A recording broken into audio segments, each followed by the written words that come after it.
Hello, Mendoza. Hello, Mendoza. Today we will Talk about Egypt. Egypt.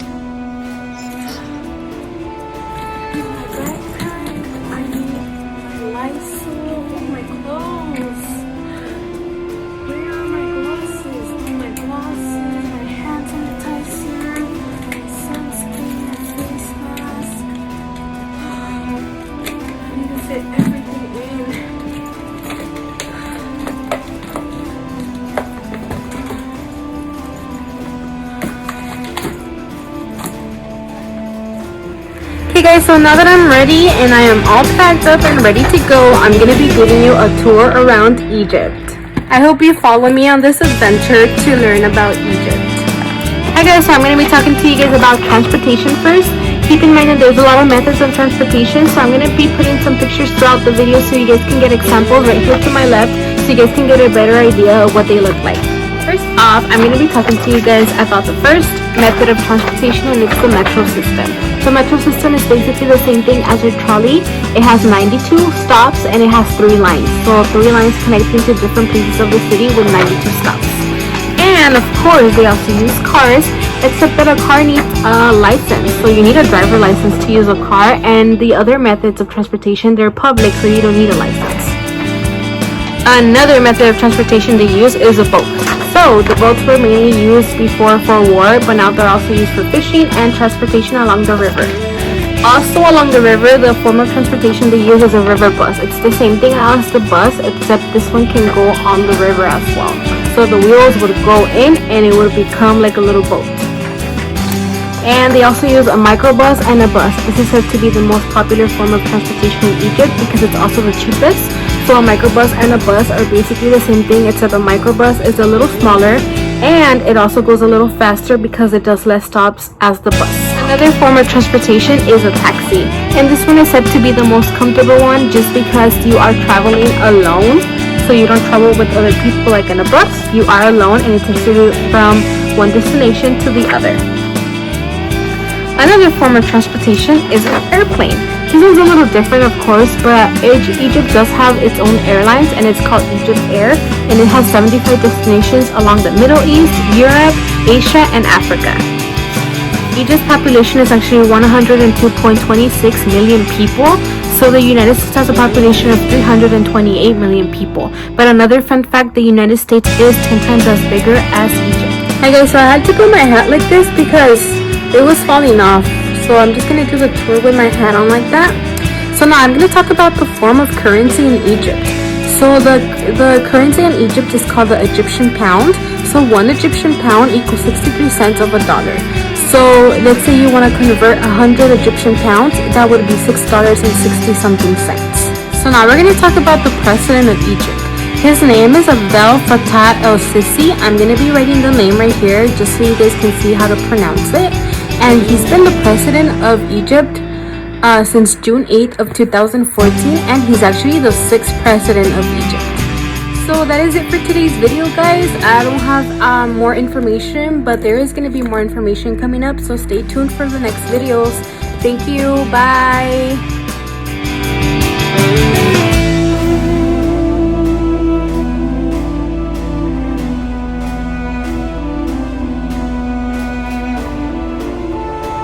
To be talking about the art of Egypt.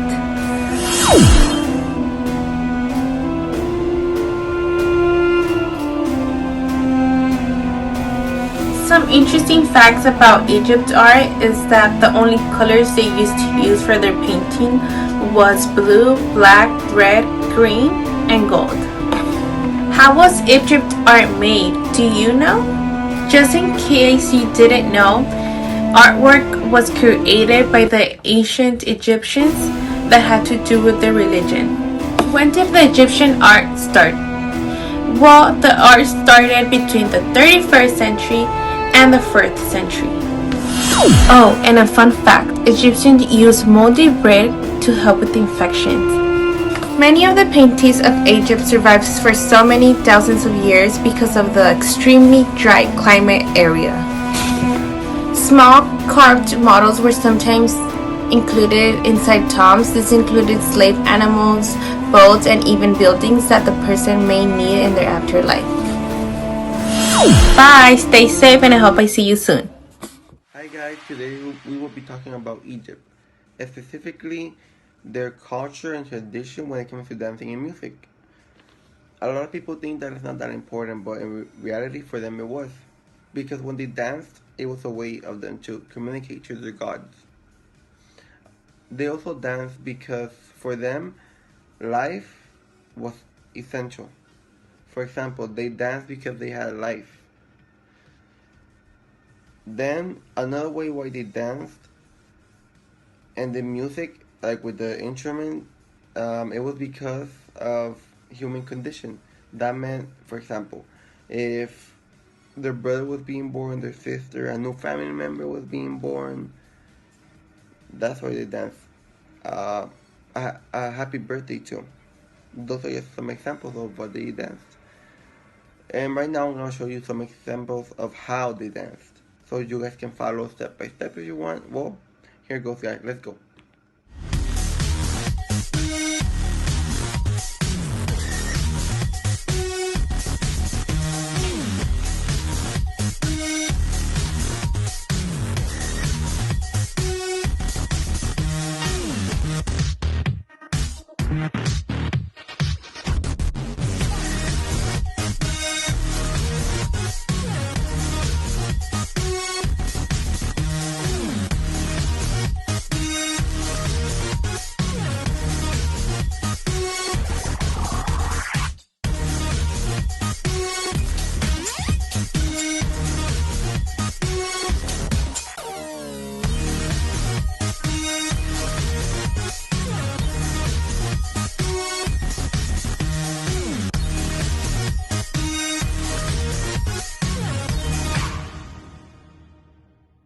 Guys, this was it for the video. I hope you guys enjoyed it and you learned something about Egyptian dancing. Well, I'll see you soon guys. Take care. Bye. Hi Mendoza. So as many of you guys have seen, this week we will be learning about Egypt.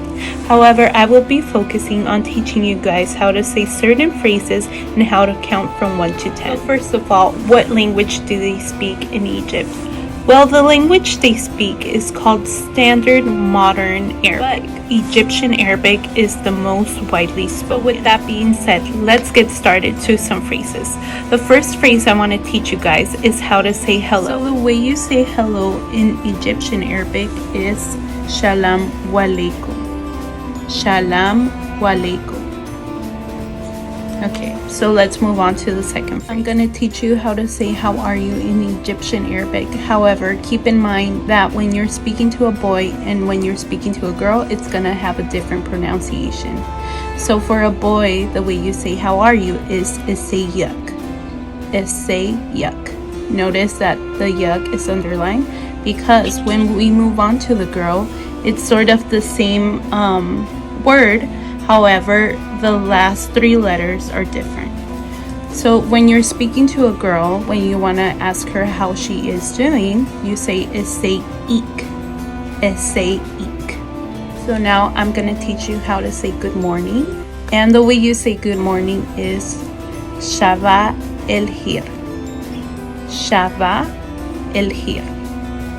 And the way you say good afternoon, it's sort of the same, but the first word is different. You're gonna say Masha el Hir. Masha el Hir. So now that we've learned how to say fun phrases in Egyptian Arabic, let's get started with the numbers. I will be showing you guys a list of the numbers and I will be pronouncing them. That way you can practice. Okay, so now I've written the numbers 1 to 10. So let's get started on how to pronounce it. So number 1 will be pronounced Wehed. Number 2 will be pronounced Ethnain. Number 3 is Feresa. Number 4, Arva. Number 5, Hamsa. Number 6, Seta. Number 7, Sava. Number 8, Themania. Number 9, Tessa. And number 10, Ashara. Before I forget, I wanted to share with you guys one last fun fact.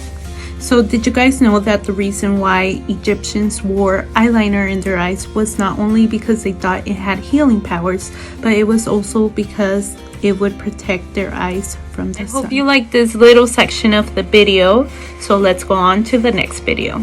Bye! Since you guys talked about modern Egypt, we are going to talk about ancient Egypt. In ancient Egypt, there were so many cool things, but first, I want to go over with you some 3 topics: clothing, festivals, and holidays. But before I go into that, I want to go into a fun fact for you guys. Did you guys know that ancient Egyptians loved board games? There was a specific board game called Senet, and that was the most popular one, and it was a long board game with 30 squares, and the way you would play is with rolling dice or with rolling sticks, and it was all about a game of chance. Kings and queens, rich and poor, everybody loved board games, and the kings and queens would even be buried with board games. Let's go over the clothing that ancient Egyptians wore. Ancient Egyptians wore very simple outfits, and they wore long dresses for the women made out of linen and long skirts for the men. Linen is very light, very thin, and it's made for hot temperatures just like in Egypt, and it helped them stay cool, helped them stay fresh, helped them stay comfortable. I drew a little picture to show you guys exactly what they wore, and they made up for their simple outfits with jewelry, lots of jewelry. The Egyptians loved jewelry. They wore headbands, they wore earrings, they wore bracelets, they wore necklaces, they wore it all. Ancient Egyptians had so many holidays and so many festivals. They had a lot of gods, so they had a festival for each god and a holiday for each birthday of those gods.